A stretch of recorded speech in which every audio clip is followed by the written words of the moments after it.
Assalamualaikum warahmatullahi wabarakatuh. Alhamdulillah wa syukurillah wa la ilaha la hawla wa la quwwata illa billah. Wa ba'd. Allahumma shalli wa sallim wa barik ala nabiyyina Muhammadin nabiyillah wa ala alihi wa sahbihi wa man ittaba'a huda ila yaumil qiyamah. وقال الله تعالى في كتابه الكريم أعوذ بالله من الشيطان الرجيم بسم الله الرحمن الرحيم يا أيها الذين آمنوا اتقوا الله حق تقاته ولا تموتن إلا وأنتم مسلمون. Ma'asyiral muslimin yang dimuliakan Allah Subhanahu wa taala. Kita bersyukur kepada Allah Subhanahu wa taala. Alhamdulillah kita masih diberikan nikmat Allah, nikmat sehat dan nikmat sempat. Dua nikmat yang sangat berharga dalam meningkatkan kuantitas dan kualitas amal yang kita lakukan. Mudah-mudahan ketika kita diberi kesehatan Allah, apalagi di akhir-akhir Ramadan, bisa kita maksimalkan untuk kebaikan yang kita lakukan. Ma'asyiral muslimin yang dimuliakan Allah, ada sebuah kaidah usul. Kaidah ini tentu menjadi penguat dalam hal kenapa kita harus memperbanyak amal kebajikan. Dalam kaidah ini disebutkan maka amsal bilan karena amsal bilan.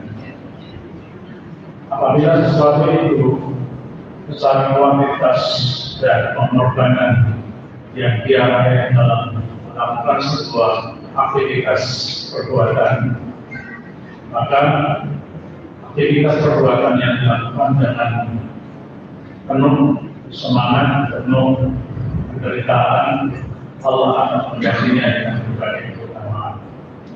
Dan itu tidak bisa menyala ketika kita berada di momen Ramadan.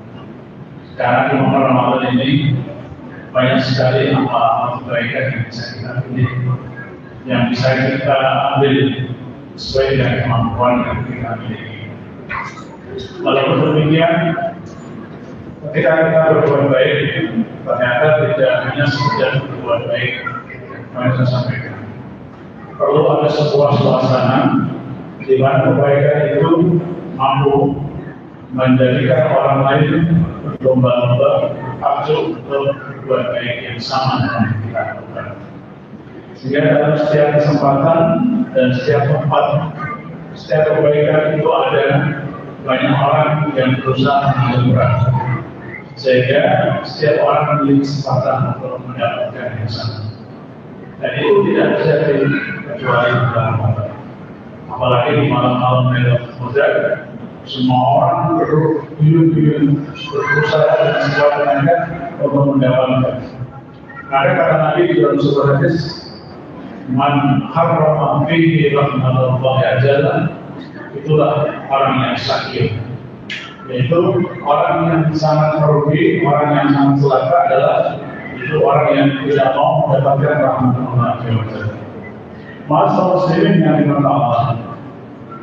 Lalu yang menjadi pertanyaan kita, mengapa di dalam beramal kebaikan kita perlu menumbuhkan sebuah semangat agar kita bisa timbul persaingan dalam kebaikan. Ada ungkapan seorang ulama, yaitu seorang ulama Jawa yang bernama Kiai Sugeng. Dia mengambil sebuah pepatah, "Hum rijal wa nahnu rijal." Ini ungkapan yang sederhana, tapi maksudnya luar biasa. Hum rijal wa nahnu rijal. Kalau mereka laki-laki, kami juga laki-laki. Kalau mereka bisa, kenapa kami tidak bisa? Kira-kira begitu. Artinya setiap kita tidak boleh berhenti saat ketika kebaikan itu hanya dimonopoli oleh satu dua orang, termasuk dalam banyak hal. Oleh karena itu, ada suatu hadis yang agak panjang. Hadis ini diriwayatkan oleh Imam Ahmad, bersumber dari Abu Hurairah Al-Ghifari.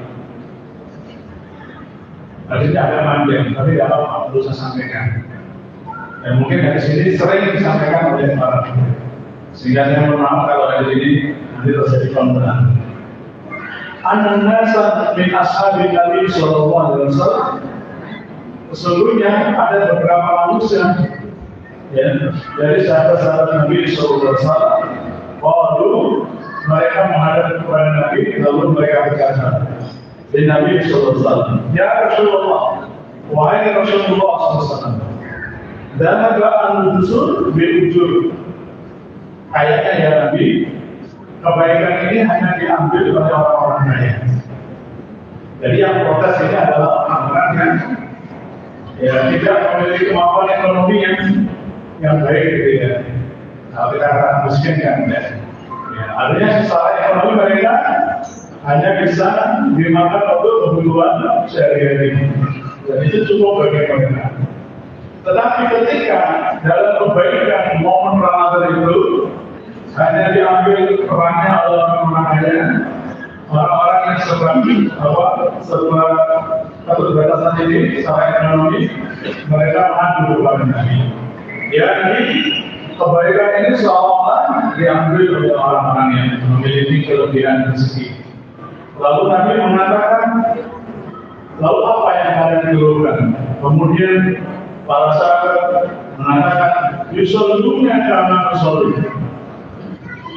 Nabi, kami ingin mengambil orang melakukan aktivitas sholat, karena sholat itu ada sebuah kebaikan yang diadakan.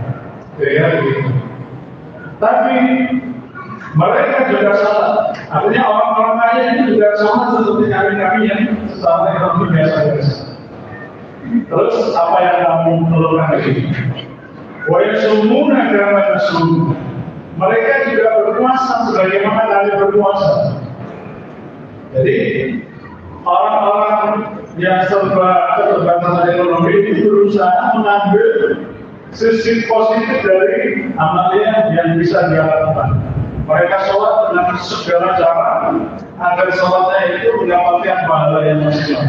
Ternyata orang-orang kaya juga tidak terima kalau sholat itu hanya beda oleh orang-orang yang terbatas ekonomi. Begitu pula puasa, orang-orang kaya juga ikut puasa. Lalu apa yang kamu lakukan? Nabi, wa yatasaddaquna bi fuduli amwalihim. Mereka bisa bersedekah dengan kelebihan harta mereka. Sementara kami tidak ada yang bisa kami gunakan. Kira-kira begitu. Jadi ini orang-orang sekelompok orang yang resah dengan monopoli kebaikan yang seolah-olah hanya dimiliki oleh orang kaya. Karena ketika mereka mengambil yang berbeda, orang-orang kaya juga bersama-sama mereka. Tetapi mereka orang kaya mengambil satu kebaikan berupa sedekah harta mereka, mereka orang miskin tidak memiliki kemampuan secara finansial. Nabi kemudian menghibur kepada sahabat-sahabat yang dalam kurang ekonomi. Awalnya sahaja Allah mulakum man tasaddaqah. Apakah kalian mau saya tunjukkan sebuah amalan di mana amalan kalau ini kamu lakukan akan bermakna sedekah sebagaimana yang dilakukan oleh orang-orang kaya.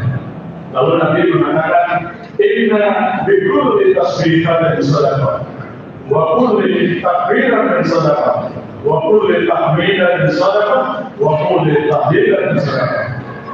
Ucapan perkataan subhanallah walhamdulillah wa la ilaha illallah itu kalau kita niatkan ikhlas itu bisa bermakna sedekah. Artinya sedekah itu mudah, tidak harus menunggu kaya. Kira-kira begitu. Karena apa saja kebaikan yang kita lakukan itu bisa bermakna sedekah. Karena sedekah itu adalah memberikan sesuatu yang terbaik, baik untuk diri sendiri maupun untuk orang lain. Nah, kadang-kadang kebaikan itu bisa berupa sesuatu yang memiliki makna kebaikan dalam diri kita, maka itu bisa bermakna sedekah. Dilanjutkan kepada hadis, wa amrun bil ma'ruf sedekah, wa nahyun 'anil munkar sedekah. Memerintah kepada yang baik adalah sedekah dan mencegah kepada yang munkar juga sedekah. Bahkan kata Nabi, wa fi kulli ahadin sedekah. Bahkan di dalam sebagian pengalaman suami itu ada sedekah untuk istri mereka. Masa muslimin yang dimuliakan oleh Allah Subhanahu wa Ta'ala. Oleh karena itu, ya, mumpung ini masih berada di bulan Ramadan, maka marilah kita selalu berusaha untuk berbuat kebaikan, dan kebaikan itu jangan hanya untuk diri kita sendiri, tapi bagaimana membuat kebaikan itu yang menjadikan orang-orang lain berdiri di kebaikan yang kita lakukan. Tentu bukan karena dia, tentu bukan karena sunnah, tentu bukan karena sombong, tapi itu kita lakukan selama karena Allah Subhanahu wa Ta'ala. Kalau itu yang kita lakukan, insyaallah semakin banyak aktivitas kebaikan yang kita lakukan, maka keutamaan dan fadilah yang Allah berikan dalam hidup ini semakin banyak. Dan itulah yang akan menyempurnakan pahala Ramadan yang kita lakukan. Saya kira demikian, mudah-mudahan ada manfaatnya. Dan kalau kita mengenai nasallallahu alaihi wa sallam, wa basyiril mu'minin. Assalamualaikum warahmatullahi wabarakatuh.